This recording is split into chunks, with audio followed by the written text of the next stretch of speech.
What is up, guys? Welcome back to the channel. Before I even continue with the video, leave a like on the video. Always say this every single time. Leave a like on the video. Subscribe if you haven't. I cover a bunch of Black Clover content on the channel. I stream this game every single day. So if you do need help on Black Clover, I'm here for that. But we do have confirmation. Usually it's always on the French Black Clover Twitter. That's why it's not out on global yet for the Twitter post. Kiato and KAHONO are coming out very soon. I think it's like 3 days or 4 days or something like that. I'll be summoning, as you guys already know. I summon on every character in Black Clover just so I can kind of test them out for you guys, see if it's worth it for free to play or pay to win. And these guys are definitely worth it. Kiato, most definitely. KAHONO, if you do have Season 2 Charmy, you can get away with it. If you do not have Season 2 Charmy, I would try to get KAHONO. So, going into the characters, right? Kiato. Now, Kiato is actually going to be the #1 DPS in the game, if not second DPS. All right, he's very top tier, #1 DPS. It's not a bad investment. Can clear content with ease if you're struggling with a boss. Is used even in Hall of Illusions level 100 to help one shot. Amazing unit. Second skill is AoE. Basically, Kiato's gimmick as well is that his ultimate has a guaranteed crit rate, and his unique passive, which one is it? The skill 2. Every time you have a buff on you, basically get 10% more crit. But Kiato in his kit, basically what he can do, second skill AoE. Every buff is 10% crit rate on him, so you don't need to build crit rate on Kiato. Amazing, right? You can build crit damage instead. If you guys already catch what I'm going with here, crit damage set, crit damage substats, attack substats, really can buff Kiato so much. I believe Kiato can even do like 600k damage on bosses in PvE, which is insanely good, right? Ult is guaranteed to crit. Kiato is definitely the #1 counter to Noelle. I've been saying it to everyone that's been coming by on stream. Everyone's been kind of baiting a lot of people about Julius, saying Julius is the #1 counter to Noelle. But there are times in PvP where Julius, Noelle might get her shield off, right? If you ult with Julius, you're not killing Noelle. Kiato is so strong with his guaranteed crit that he can kill Noelle through her shield. In basic PvP, if Kiato's buffed, he can do like 250k per ultimate and just one-shot Noelle through her shield, so her shield doesn't even matter. Because what Noelle has her base HP, and then the shield is what, about, on average for a normal Noelle, is what, about 40k? 40k shield for normal Noelle. If you're more geared for Noelle, maybe a 70k shield. You're still getting one-shotted through it with Kiato. So, and Kiato with skill 2 can actually wipe out an entire team. I've seen it before. You guys can literally just look up Kiato PvP on YouTube. Kiato's really, really good.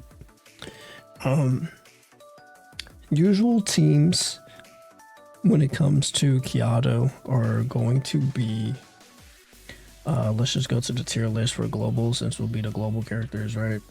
So normal teams that get around with Kiato, they're with that for PvP. So Finral, obviously, because Kiato is physical attacks, so you're gonna boost them up. The more buffs you have on Kiato, the better. So really, you just want to go a speed buff team: William, Voltos, Finral, Kiato. And then for you can also replace maybe William with Noelle and also do it that way. But you want to buff Kiato as much as possible to get as many buffs as possible for the guaranteed crit rate as well. Going back into Kiato, I believe, where is it? He also has the idle debut passive, which gives him endurance, increased blocking, and 50% increased damage. So he actually gets a stack of this once he has every 5 buffs. So if he gets 5 buffs, he'll have idle debut and then also do a 50% increased damage. So once you have 5 buffs on him, he's one-shotting Noelle. You can skill 2, clear an entire team. I'm gonna buff up my Kiato as much as possible day 1. I'll have a PvP showcase of Kiato on day 1. But that's basically Kiato. Like, really, really good. Really, really good character. Now, for KAHONO. KAHONO, if you have Season 2 Charming, skip. Like, just me being honest. I reviewed Kiato. If you have Season 2 Charming, just skip KAHONO, okay? Unless she's like one of your favorite characters, alright? She does have a really good outfit. I believe it's the maid outfit. That's why I'm going to be pulling for her, you know what I'm talking about? But KAHONO, her thing is that she's more of like a genuine healer, like genuine but just mostly heal. She has a lot of buffs to her, which can be beneficial to a lot of people. She gives barriers, has increased defense, HP recovery, meaning like the more HP recovery is increased, the more HP value you're able to get once you are recovered. So that's really good. I believe increases by 30%. But she's a really, really good healer. And then she increases attack as well. And then she also has a partner attack for the combined attack if you would like that as well, if you're just focusing on 1 DPS. So is she good? Yes. But is she better than Charmy though? Not really. So Charmy's main thing is that really it's the HP stat, more healing through HP stat. Like, that's actually amazing, and she's not that hard to gear, with that being the case. Obviously KAHONO or like SR Charmy is more like actual magic attack based, so it's a little bit more difficult for people to actually build them up. If you are able to build up KAHONO, after all, she's a good healer, but definitely not better than Season 2 Charmy. If you're able to get Season 2 Charmy, I would still get Season 2 Charmy. And then she also dispels debuffs as well. So that's what I'm saying, like, KAHONO is more for like teams where maybe it's a little bit more harder content for you and you want to dispel some buffs, maybe get some buffs out of it. But for people, the people that aren't really end game for PvE, you'll realize that if you have enough damage, you don't even need a healer. Like, just straight up. Like, maybe for PvE you need a healer, PvP you don't need a healer, and PvE, if you just have enough damage, then you don't need a healer. But this is really good for people who actually can't get Season 2 Charmy, end up missing out on her, and even in the future just want a really good healer. She'll definitely be the best healer in the game that you can get from like standard banner besides Season 2 Charmy. Because as you can see here, KAHONO, like even in tier list, KAHONO is not better than Season 2 Charmy. Season 2 Charmy, just even being HP alone for healing output and way better values, were really, really good. KAHONO is not that good healing value wise, but support wise, I say she's pretty good. So if you do miss out on Season 2 Charmy, just get KAHONO at least, okay? And she will be in the standard pool, so hopefully be able to pull her after the banner is over. Also, when half anniversary does come around, we will get a selector summons. I believe, yeah, KAHONO is on there, and then we also have a selector ticket, so you can get KAHONO in the future as well. But as you can see here, there are no other healers for you to choose from besides Charmy. So that's why it's really important for you guys to actually get the healers that you are able to get, because after they are gone, there's no other real healer for you to even get.